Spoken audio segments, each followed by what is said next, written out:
It's Monday, Yale week.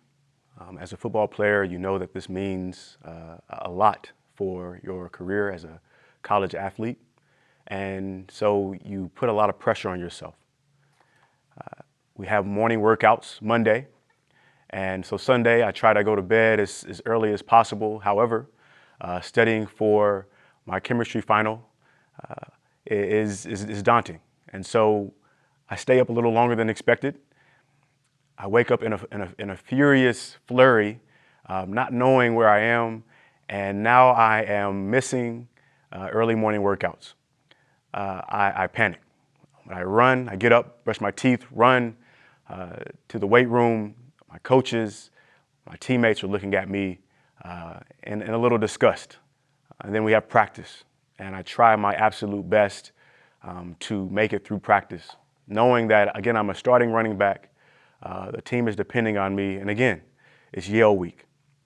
And so that pressure as a student athlete, not only in the classroom, but on the football field, is completely daunting in some moments. So after practice, I get home. I know I have to study for chemistry, but all I can do is cry because that day, and again, it's only Monday, but that day was one of the toughest. And that's not out of the norm. As a student athlete, you don't talk about weakness. You don't talk about your issues outside of the field, right? It's be where your feet are. It's toughen up. It's have mental toughness. It's about not showing your weakness. And so having to balance the rigors of the academia and then the rigors of being a student athlete on the football field, and then trying to just maintain a social life, really it took a big toll on my mental health. But growing up in Huntsville, Alabama, you grow up in a single parent household. Your mom's working 2 jobs, so you don't learn to share your feelings. I go off to college at Cornell University, which is almost 900 miles away. And so there's a big transition, and the stress is that much greater as a student athlete in college than it was in high school.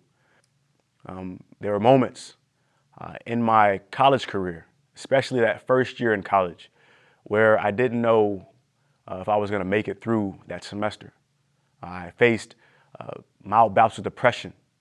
And on Cornell's campus, there are many beautiful gorges. There are many beautiful waterfalls, and you'd walk by and know I never took an attempt to take my own life. But there are moments where I thought my life could be easier, would be easier if I had just jumped. I ended my first semester in college with a 1.8 GPA. I lost a lot of my academic scholarships. I got on academic probation. And that winter break was really a turning point for me.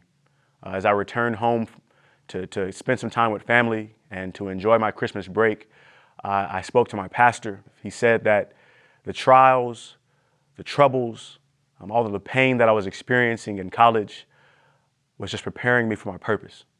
And he told me that there's a light. There's a destiny that each of us is walking toward. There's that destiny, and that future self is looking back out at you. And the only way that you're going to make it to your future self is to continue to walk, to focus on the light. And when that light diminishes, again, you strain and you continue to push toward it. When you don't have light, when you don't have that light, he said that's when you lose hope.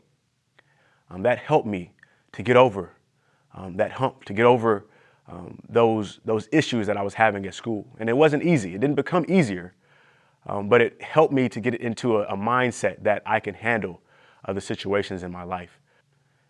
And it's not completely over, because I still have those moments. As a graduate student here at Wichita State, as a PhD student at Wichita State, the journey that I've been on is not the easiest, right?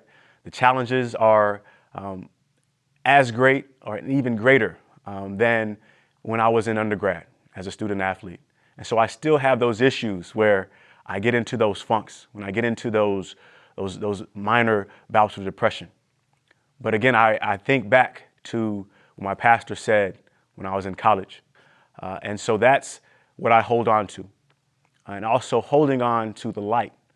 That it could be so dim at times, but there's still that light and their glimmer of hope that what I'm going through can be and help someone else going through some of the similar issues that I had to experience.